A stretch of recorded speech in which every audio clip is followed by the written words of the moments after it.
To me, rock and roll is my lifestyle, a pair of glasses that I view life through, a pair of boots that take me where I want to go, and a religion that allows you the freedom to follow your heart and do what you want. Those words are spoken by tonight's guest, Mike Tramp. Getting to know the anthology of Mike Tramp takes us down a road with so many twists and turns, we willingly follow his sound, wanting to know where he may lead us to next. In listening to his very latest solo album released just this past April titled Cobblestone Street, this analogy seems quite befitting of the journey mapped out by tonight's guest. With over 30 years in music and 17 album releases to date, the story of Mike Tramp is told not only in each album, but in each riff, each word acting as a resonating stride in time, until we have no choice and willingly follow him on his quest. Over time, some fell to the wayside, some walked beside him. But one thing has been for certain through this. Mike always knew which direction he was destined to keep moving in. We begin to understand that the road he takes us down eventually comes full circle and leads us back to his roots, which is evident in his latest album. Tramp says that he is so at home with his new album, and in lack of better words, says it's really like coming home after a long journey that has taken him around the world over the past 30 years. So tonight, 80s Gasm welcomes Mike Tramp to discuss all of this, along with his current worldwide tour. It's my honor and privilege to introduce you to Mr. Mike Tramp. Welcome to the show. Well, thank you very much. I was just going to say, hey, can I use this in my eulogy? I didn't write it with that in mind, but if... No, but it was so well written and so right on that I don't even think that my closest friends could write it that good. Oh, well, thank you. I'm flattered, honestly. I want to thank you for coming on the show tonight, especially since I know you're on such a busy tour schedule right now. I was wondering how your tour has been going so far. Well, I started here in March doing shows in Europe, and like I say, this is the man car and a guitar kind of tour where I'm like a one-man machine. And I've just basically gone from country to country and different stages, different venues, and different people. And somehow the message gets received the same way with open arms. And the people say, wow, this just really feels like we're part of this. This is our soundtrack to our life. A lot of my fans, and I really hate that word, fans, have grown up with me and have grown older. They now come together with their wives. They met together at shows and stuff like that. And they identify with my lyrics as basically just my lyrics is about life and not about picking up hot-looking chicks on Sunset Boulevard riding a red rental car, you know. Right, there's a definite substance to it. And I think when people look back on the White Lion days or the era of glam rock and hair bands, the long hair and the men with the makeup, not that you wore makeup, but you definitely had that look going about you. They look at that and they dismiss it right away, and it's not taken as seriously. So I think in me refreshing myself, as we were discussing earlier today, the anthology of your work, it's surprising. I think if people just scratch the surface barely with you, they get to see all of that substance right there in their face. You know, this is a thing we all do, and I'm going to try to really pronounce this the proper way or even put it the right way.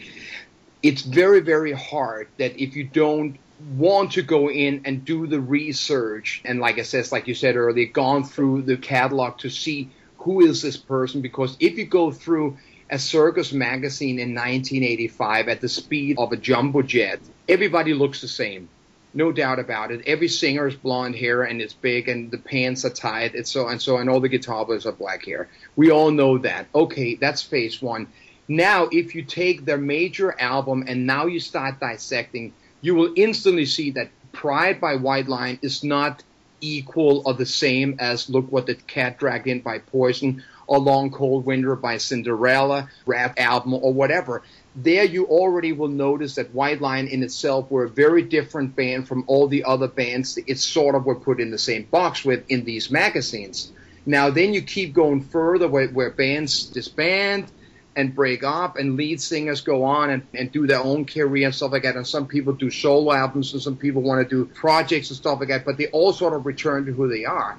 Now, when you then follow my Tramp's progression, you will see that everything that I do is exactly where I ended up. It is 100% me. It's in my lyrics. It's in my message. And there is not something about, oh, today you're this and tomorrow you're that. It's all been a journey about returning or maturing to come home to who you are. A lot of people don't understand that a lot of these White Lion songs were written in a similar way as they are in My Cobblestone Street, and it's that simple form of like, strumming guitar that I play in the clubs. And then they were turned into the bigger sound. Vito and I, when we were writing songs, always felt that we went from writing a melodic and a great song before we made it into what the song was going to be sound-wise, et cetera, et cetera. We live kind of in a spoon-fed society where they just take everything on face value and they move along. They don't want to take the time to really sit down and invest time to really listen and connect. Because to me, when I'm sitting down and listening to any sort of song from whatever artist there is, I don't want to feel like I'm wasting my own time and sabotaging that. I want to sit down and feel that there's a connection. And you can feel the legitimacy in a lot of your work if you just take the time to sit down and listen. Connect to it. Definitely. I mean, it would really be a person out with this just mission if he didn't want to see that message. I don't expect everyone to like it, and people who wants to hear Mike Tramp like he sounded in 1987 is left with the CDs, because that's not how I sound. I can't sound like that, and I'm not going to even attempt to even sound like that. And when, like you just said, people that have, or reviewers and journalists choose to review this album, when you listen to it, the message is loud and clear. So that's how you have to review the album. You can't say, well, I prefer White Lion of Pride. I prefer Johnny Weissmuller in Tarzan than what they did later on. You can't make those comments. Today is today, and this is who I am, and this is what I have grown into. I was just a spud, and now I'm an oak tree standing firm in the ground.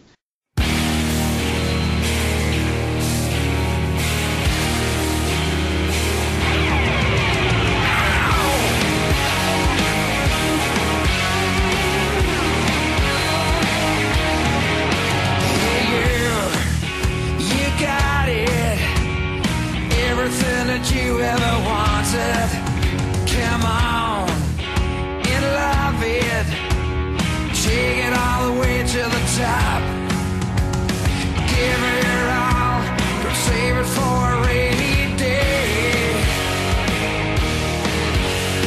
This is your call, and no one can take it away. You made it big, and that's a fact. Gave it back, you rock the world, and that's alright by me.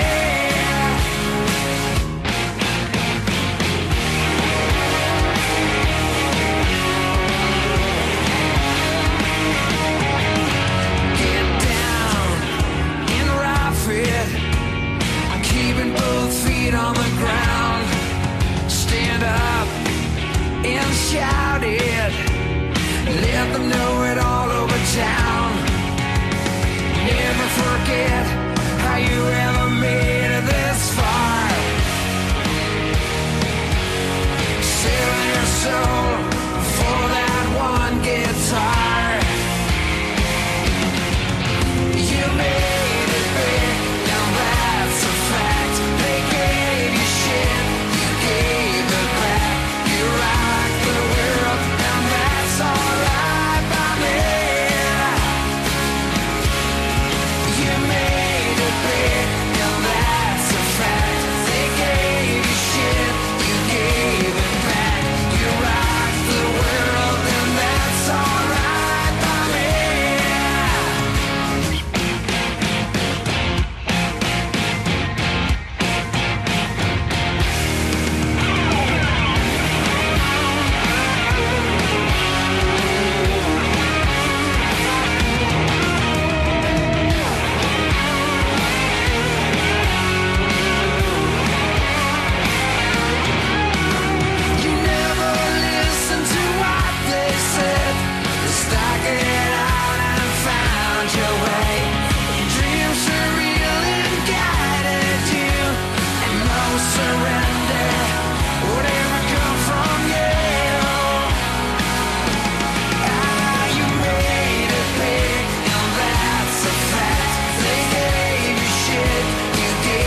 When I put up on my page, I was asking people to submit their favorite songs from you or give comments, and I had put up Cobblestone Street, and I said, give this a listen.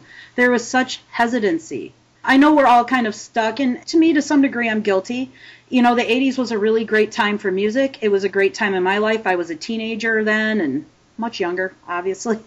So, when I listen to your older stuff, that takes me back to great times in my life. But as an artist, you have to progress because you don't want to feel like you're spinning your wheels in mud. That is just the way the world is. That's just the way the music business is. That's the way politics is. And I am just not the gift of the gab with those words in putting all that in perspective. If I was going to try to now analyze all these kind of things and say, well, that's because I wouldn't even breathe. I love my children. I love my wife. I love playing my acoustic guitar. And I am happy with where I am in life and stuff like that. I'm not interested in trying to convert or satisfy someone who doesn't like me and doesn't want to accept me. That's not what I do. I not primarily do the music for myself, and those who like it and follow, bless you for it and thank you so much for it. But I'm not going to change because somebody's going to write a bad review, etc., etc. It's not going to change. This is an expression of how I feel inside, and it comes out in music like a painter paints a picture. There's no other thing to it. It's interesting that in what you just said, you said you don't have the gift for gab, but you do. You just do it through lyrics. That is your expression. Yeah, but it's kind of like somebody sitting down and being really a wise ass and trying to put it all and analyze it till death. You know what? I get up in the morning and I put the T-shirt on and I don't really think about it, and then we could go down to why is it that the bands that already made $25 million on the last tour and still have to go out on tour next year when they have money enough? And, then you can start judging on it. We just got to look at who we are. And this works for Mike Tramp, and this is what Mike Tramp does. There's an undertone to your music where you can see that free will. You haven't limited yourself, and it really comes through in your music. I do think so. I do think that there's a clear message, and that I know from when I talk to. So this is kind of like that poll on the street corner. We just asked 200 people who they're going to vote for, and they put in the CNN, and say, okay, well, this is the guy who's going to win. Okay, when I hear the same comment from people in 20 different countries that I play, I then go, okay, the message is loud and clear. People are getting what I am, and what I'm doing is really not something that's that complicated. It's just that's who Mike Tramp is. It's all right there, like I said. You barely scratch the surface, and you get to have that unique view into your life. I see tonight you've got this show coming in Rhode Island. So I'm wondering, when you have a show day, are there motions that you go through during the day? Is there a certain energy or something that you feel in the air when you've got a show that night? Well, for the next 32 days, I'm basically going to be playing every day. So it really just becomes sort of like what I said before about the music. It is really just an extension of your hands, your arms, and your soul and stuff like that. In the past, I would have answered that question different. First of all, I would try to be smart and go from the book of What to Say from David E. Roth and just make it all entertainment. But the fact of the matter is that this is what I'm here to do. So I just try to make it. And the more I have become really just myself and just basically just accept it as it is, it's kind of like I walk into the venue with the guitar in one hand and my case in the other hand. And that's sort of just what it's all about. It's not this meditation or preparation. This is just who I am. Right. And since I really accepted that, not that I necessarily need to accept it, it has just become such a pleasure of just going in there, regardless if there's 500 people waiting or if there's just 5 people sitting in the bar. And I sit there and talk to the club owner, et cetera, et cetera. It's just what it is. Right, and I was going to ask you kind of already answered that, though, if there was a difference in playing to larger audiences or more intimate gatherings. So I guess what I'm gathering from what you're saying is when you're up on stage, whether there are 5,000 people or even 5, you're still doing your thing, you're in your groove, and you're just emoting that and happy to have the people there to bear witness to that. Would that be a fair statement? Yeah, I know somebody would probably try to say, he's bullshit.